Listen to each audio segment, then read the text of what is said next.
भगवान श्री कृष्ण कहते हैं, परिस्थितियां चाहे कैसी भी हो, यदि व्यक्ति मन में ठान ले तो कुछ भी मुश्किल नहीं। खुद से ही जीतने की जिद है, मुझे खुद को ही हराना है। मैं भीड़ नहीं हूँ दुनिया की, मेरे अंदर एक जमाना है। चलता रहूंगा पथ पर, चलने में माहिर हो जाऊंगा।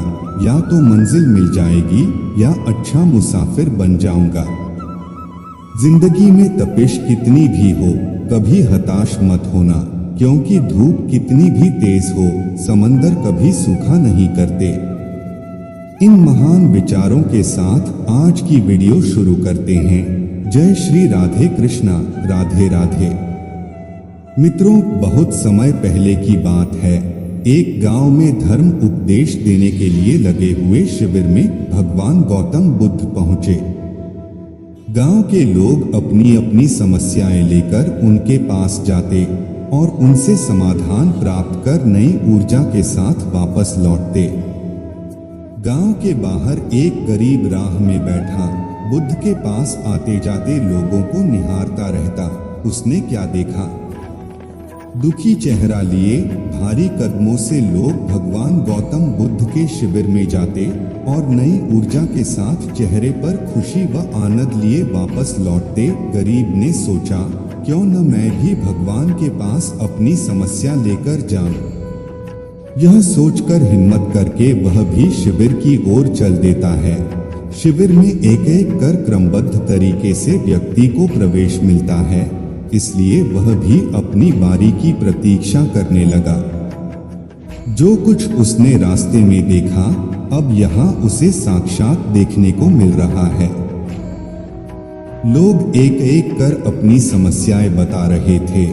भगवान गौतम बुद्ध चुपचाप शांति से सबकी समस्या सुनते और जवाब देते। उसकी भी बारी आई। उसने भगवान गौतम बुद्ध को प्रणाम किया और बोला, भगवान मैं ही गरीब क्यों? भगवान गौतम बुद्ध मुस्कुराए और बोले, तुमने कभी किसी को दिया ही नहीं, इसलिए गरीब हो। इस पर वह आश्चर्य से भगवान गौतम बुद्ध का मुंह ताकने लगा और बोला, भगवान मेरे पास कुछ देने के लिए है ही नहीं, बड़ी मुश्किल से गुजारा हो पाता है और कभी कभी तो भूखे ही सोना पड़ता है, इतना गरीब हूँ। भगवान गौतम बुद्ध शांत भाव से बोले, तुम्हारे पास एक चेहरा है, किसी को भी मुस्कुराहट दे सकते हो। तुम्हारे पास मुंह है, किसी को भी प्रशंसा भरे कुछ शब्द दे सकते हो। जो हाथ तुम्हारे पास है, किसी की भी मदद कर सकते हो। दरअसल जिसके पास में ये तीन चीजें हैं, वह भला कैसे गरीब हो सकता है? गरीबी का भाव मन में होता है, मन से यह भ्रम निकाल दो। लोगों को देते जाओ, गरीबी अपने आप ही दूर हो जाएगी। यह बातें सुनकर उस गरीब का चेहरा दमक उठा। उसे अपने प्रश्न का उत्तर मिल चुका है।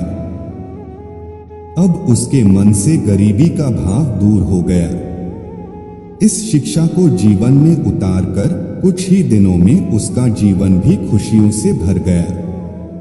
इस कहानी से यह निष्कर्ष निकलता है कि मंदिर में भी लोग जाते हैं तो कुछ न कुछ मांगते रहते हैं और जीवन भर घुट घुट कर रो रो कर समय बिता देते हैं। वे ईश्वर की कृपाओं को कभी कम समझे ही नहीं, जीवन की महत्वता को कभी जाना ही नहीं। इस पर कबीर दास जी ने बहुत बेहतरीन दोहे कहे हैं।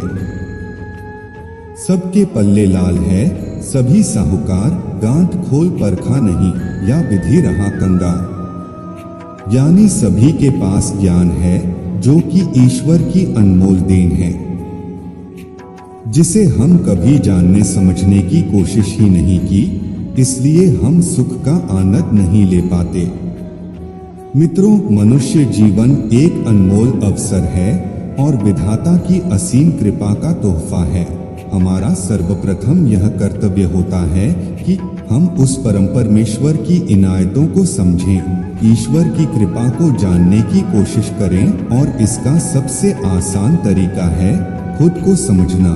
हमारा अस्तित्व क्या है, हमारा लक्ष्य क्या है, हमारे क्या कर्म है आदि। उपरोक्त सभी बातों को जानकर आज हम यह पूर्णतः समझ चुके हैं कि हमारे पास ईश्वर की दी हुई वो अनमोल तोहफे हैं जिनसे आज मानव नई नई उपलब्धियों को पा रहा है, असीम ऊंचाइयों को छू रहा है। बस जरूरत है तो सही मार्गदर्शन की, जो कि आज से मैंने भी इन बातों को अपने जीवन में उतारने की कोशिश कर दी है।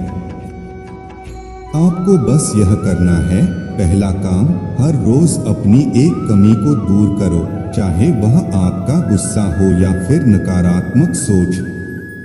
दूसरा काम, जब भी कुछ सोचो तो अच्छा सोचो। तीसरा काम, अगर कुछ करने का सोचा है तो तब तक उसके पीछे लगे रहो जब तक कि वह काम हो नहीं जाता। मित्रों, आज की वीडियो यहीं पर समाप्त करते हैं। राधे राधे।